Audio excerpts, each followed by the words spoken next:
Bonjour, ici Maude Goyer. Dans les 5 prochaines minutes, je vous présente les sujets qui touchent la famille et la parentalité. Bienvenue à Famille à la Une.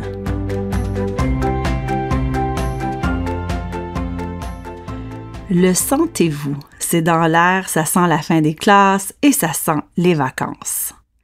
On a tous nos traditions, mais disons que j'ai toujours aimé ce sentiment de liberté, de lâcher prise, de soulagement presque, d'enfin pouvoir me reposer, relaxer, et aussi cette envie de faire des choses en famille.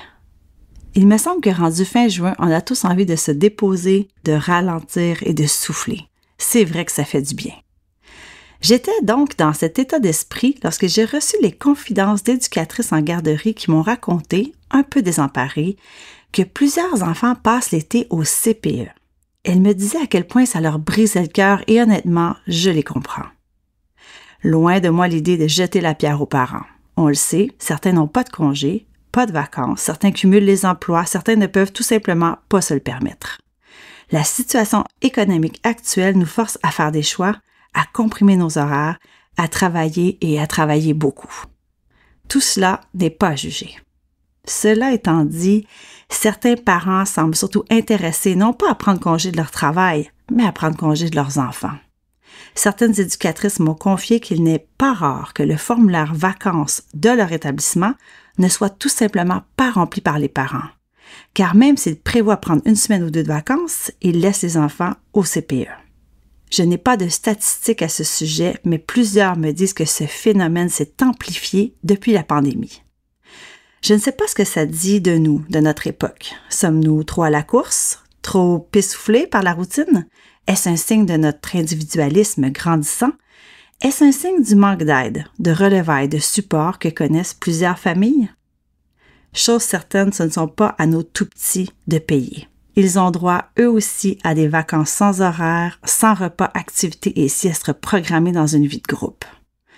On dit que l'été, c'est fait pour jouer, c'est aussi fait pour avoir du lousse, un peu de légèreté, un peu de spontanéité et du temps de qualité avec ceux qu'on aime. Et cela s'applique aussi à nos enfants. Connaissez-vous l'organisme des hommes qui changent?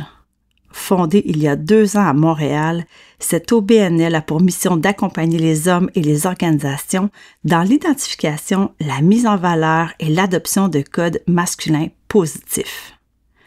Concrètement, ça veut dire quoi? Ça veut dire qu'à travers une présence dans les médias, l'organisation d'événements, la vulgarisation de recherches et la création de contenu, des hommes qui changent souhaitent faire réfléchir et faire évoluer les mentalités au sujet de ce que c'est qu'être un homme. L'une de leurs initiatives est particulièrement intéressante. L'organisme organise un concours qui met en valeur des hommes qui incarnent une masculinité positive et inspirante. Les 15 finalistes de ce concours, de cette 2e édition, ont été révélés la semaine dernière. Parmi eux se retrouvent 4 pairs au profil franchement extraordinaire. Samuel Tremblay et Maxime Pearson sont 2 amis d'enfance devenus pères qui forment le duo derrière la plateforme Nouveau Père. Je vous invite à aller la consulter. Pierre-Daniel Descaries, un papa malentendant et malvoyant, qui défend une parentalité inclusive qui met l'accent sur le toucher dans le lien parent-enfant. Et finalement, Blaise Guillotte, un père solo-parental, engagé et féministe qui prêche par l'exemple, autant dans son travail communautaire que dans l'éducation de sa fille.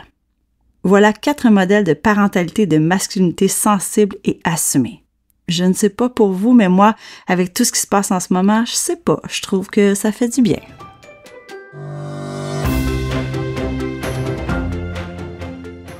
L'été commence et déjà on a vécu un épisode de canicule. Quand le thermomètre grimpe à 30-33 degrés Celsius, c'est intense et ce n'est pas tout le monde qui vit bien avec ces jours et ces nuits de grande chaleur et d'humidité. Afin de prévenir les coups de chaleur, surtout chez les personnes à risque comme les jeunes enfants, le gouvernement du Québec vient de lancer Conseil Climat, un nouveau service qui envoie une alerte la veille d'une vague de chaleur, soit par texto, par courriel ou par téléphone. Il suffit de s'inscrire en ligne ou par téléphone pour s'abonner au service et recevoir les alertes. Tapez tout simplement Conseil Climat, conseil avec un S, pour trouver le lien pour s'inscrire. C'est facile, c'est simple, c'est bien fait, c'est accessible et c'est gratuit.